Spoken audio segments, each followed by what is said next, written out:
Today we're doing a tier list of all 6 of Chase's United cards that are currently available. This is more of a deep dive, very much geared towards United Flyers, whether that's 1 or 2 times a year or once a month. Big favor before we dive into everything though is to give this a thumbs up to help with the algorithm. If you know someone that might benefit, then share this with them. Starting off, we have the new United Gateway card. This is a no annual fee card that offers no foreign transaction fees, and the main draw is 25% back on in-flight food, drinks, Wi-Fi, and United Club premium drinks. Other perks like 2 free checked bags, first and second, and card member award pricing are only available if you spend 10k or more per calendar year. Personally, I wouldn't recommend this. The idea being that you can effectively get the same perks without the spend with the next cards. You are paying an annual fee to do it, but I'd argue that it's net cheaper. In terms of multipliers, you're getting 2x on United operated purchases, gas stations, local transit, and commuting, which aren't bad at all. Gas is a weak category for Chase, and this technically helps. At the same time, it just doesn't do enough for me. It kind of feels like the 12th man on your bench. If you think of S tier as overpowered, A as great, B as good, I think it's C tier. It's okay, but it's almost a non-factor. Next up, we have the new United Explorer card. I think for a lot of people, this is one of the sweet spots. This card has a $0 intro annual fee and then $150 each anniversary year afterwards.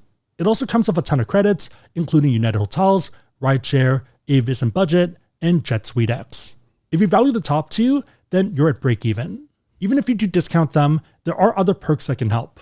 This includes free first checked bag, priority boarding, and 2 United Club one-time passes every card member anniversary.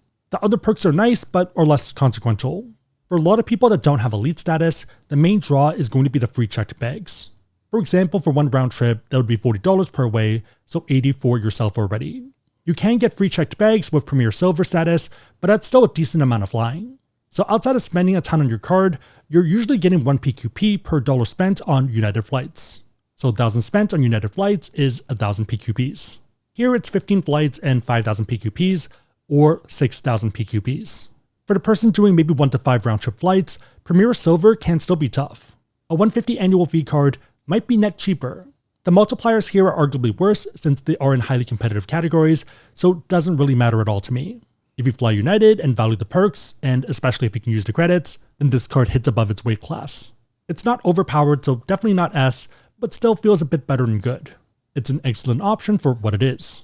A lot of other airline cards, for example American Airlines, might be $99 to get the checked bag perk, but they don't include any tangible credits at all, so if you can get at least $50 from this card's credits, you're in a net same position. Your mileage may vary, but it doesn't seem bad to me. Moving on, we have the business equivalent, the new United Business card. We'll speed run through the first part of this. So pretty much the same credits, Rideshare 1 is a bit higher, which is nice. The main value prop is similar. So first checked bag, 2 United Club one-time passes, and priority boarding, but here it's group 2 instead of group 4.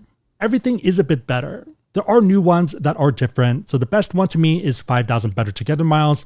If you hold this card and any personal Chase issued United card, you get 5,000 miles. So yes, the no annual fee gateway does count for this. If you do 5 separate United purchases of 100 or more each calendar year, you get up to $125 in United Travel Bank credit. You also get up to $25 as a Fair Lock credit. There are also spend incentives.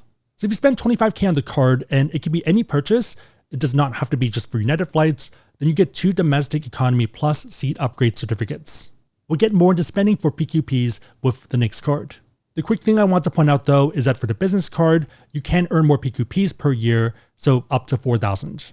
Multipliers are also more unique. 2x gas stations, office supply stores, local transit, and commuting being the interesting ones. In terms of ranking, it's tough. It's pretty much a better version of the new United Explorer card. You get the same credits, with Rideshare being better, also better priority boarding. The 5,000 Better Together miles, especially if you pair it with the Gateway card, means that you're farming miles for no additional annual fee. It feels like A+ or S- in between there. I'm leaning towards S. And to be fair, this card isn't the Steph Curry, it isn't flashy, but it puts in the work and probably underrated for most non-credit card enthusiasts. On a side note, if you want to learn more about these cards or the ones coming up, and you want to support the channel, we have links on the website, asksebi.com, and also down below in the description box. Make sure the links are competitive, that they make sense, but otherwise it's a huge way to support the channel, so thank you in advance. Next up, we have the new United Quest card. This is another sweet spot depending on your focus. There is a $350 annual fee, but you get a 200 United Travel Bank credit and a 10K Mile Award discount every card member anniversary. If you have this card, then you're flying United, so they're not forcing behavior. The main draw is the free first and second checked bag and priority boarding Group 2. This is super useful for people doing conferences, since you might be bringing stuff for your booth and stuff for yourself or to give to customers. Normally, you get the 2 free checked bag perk with Premier Gold status, so 30 flights and 10K PQPs or 12K PQPs. If you already hit those numbers, then this card is less valuable. Note that United cards also earn PQPs with spend, so most cards are at 1 PQP for every $20 spent. The new United Quest card is interesting here since the maximum PQPs earned per calendar year jumps up dramatically from 1K to 18K, which means that you can spend your way towards status or subsequent levels depending on your flying. I've talked more about this on the Ask Sebby Business channel, but generally I don't think it's worth doing this. So for example, for Premier Silver, you're looking at 120K in spend. Premier Gold is 240K and Premier Platinum is 360K. Also, this is per year, it's not a one and done thing. If you do decide to spend on the card, maybe to get a minor boost of PQPs, you do get an extra 10K Mile Award discount, which is nice. On top of this, there are other credits. So Global Entry or TSA PreCheck or Nexus, Renowned Hotels, Rideshare, Avis and Budget, Instacart, and Jet Suite X. For me at least, Hotel and Rideshare are the only ones I value, but depends on you here. Again, for a lot of people, the United benefits already get you there. Travel Bank and Award discount gets you to break even. The perks are why you're here. If you can get value from the other credits, then that's the sprinkles or cherry that make the card a potential keeper. Multipliers also start to get interesting here, so 3x on United operated purchases and 5x on prepaid stays at renowned hotels and resorts via Chase Travel being the key ones. For me, it's a keeper card where I get value above what I'm paying. It feels like an easy A tier, but let me know what you think. On the top of the ladder on the personal side is the new United Club card. This is not a cheap card. With a $6.95 annual fee, the main draw is United Club membership for you plus one guest. If you hit 50K in spend per calendar year, or you have Premier Gold status, then it's 2 guests. The alternative for this card for most people is just buying membership. Here, United has 2 options, an individual membership for just yourself, and all access for you plus 2 guests. The individual membership is $750 per year. All access is $1,100 for global services, $1,200 for Premier 1K, $1,300 for Premier Platinum, and $1,400 for everyone else. Most people are going to be at that $1,400 number. Okay, back to the card. The best way to think of it is as an in-between option. So funny enough, it's actually better than buying the individual membership upfront since you're paying less and you also get 1 adult guest and also dependent kids. All access is a more complicated question depending on if you already have status and your intended spend. But yeah, still better than just buying a membership. With the card, you get free first and second checked bag, Premier access, so priority check-in, security, boarding and baggage, and also award ticket upgrades when available. If you do decide to spend 20K, you get a 10K Mile Award discount up to 2 times per year. Also primary CDW if you don't want to run one of the other Sapphire cards in addition to this.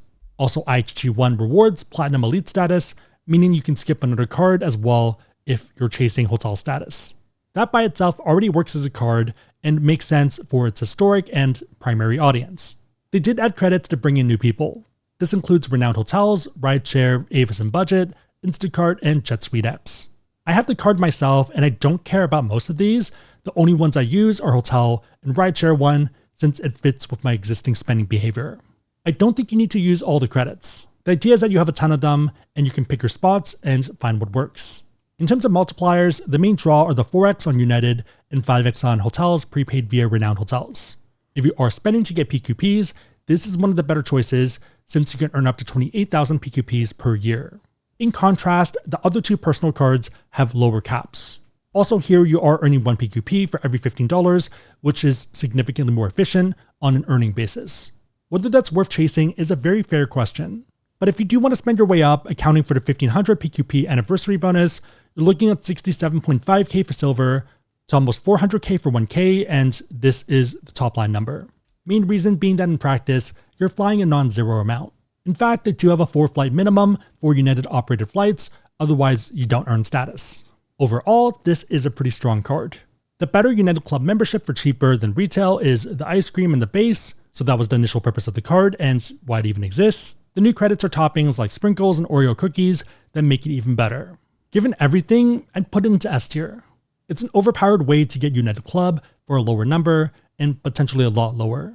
Last up, we have the new United Club business card. This one's pretty much the same. $6.95 annual fee, United Club part is exactly the same, but of upside to get 4 additional one-time passes. Immaterial to me, but an option. You also get first and second check bag for free, premier access lanes, award ticket premier upgrades, and primary CDW. There are some differences for spend incentives. Instead of it being mile discounts, you're getting 2 Global Economy Plus upgrades for 40k spend in a calendar year, up to 2 times per year. The cap for PQP spend and earn rate are the same though. You can chase status, but not really practical in my book. One other big benefit is structure, so this is a business card. If a card is used for business purposes, then you can write it off. Depending on your tax bracket and the structure of your business, this might mean a few hundred in tax savings. Arguably better than a personal card if it is an option for you. The funny part though is that if you bought a lounge membership outright, it technically cannot be expensed in most cases. It basically makes these lounge cards pretty interesting options. The other credits are the same and not bad given the net numbers, basically value on top. The primary draw from the multipliers is the 4x and the 5x. This card is S tier and a strong option in my opinion. If you don't check the baseline boxes of Flying United, then it makes 0 sense. In the same way that if you like ice cream, then salt and straw is amazing and delicious, but if you're lactose, then maybe not a viable option. Again, if you want to learn more about cards, we have links on the website asksebi.com and also down below in the description box. Also, if you're curious, all legal affiliate disclosures can be found below in the description box. If you made it to this point, leave an ice cream sundae emoji in the comments down below, and I'll try to heart it and also respond. 3 questions: which of these cards do you have, and which do you like or dislike? Number 2, what setups do you see yourself running in the long term? And number 3, what are your thoughts on United versus other airlines? Big favorite thumbs up, share this, otherwise hope you liked it. See you next time.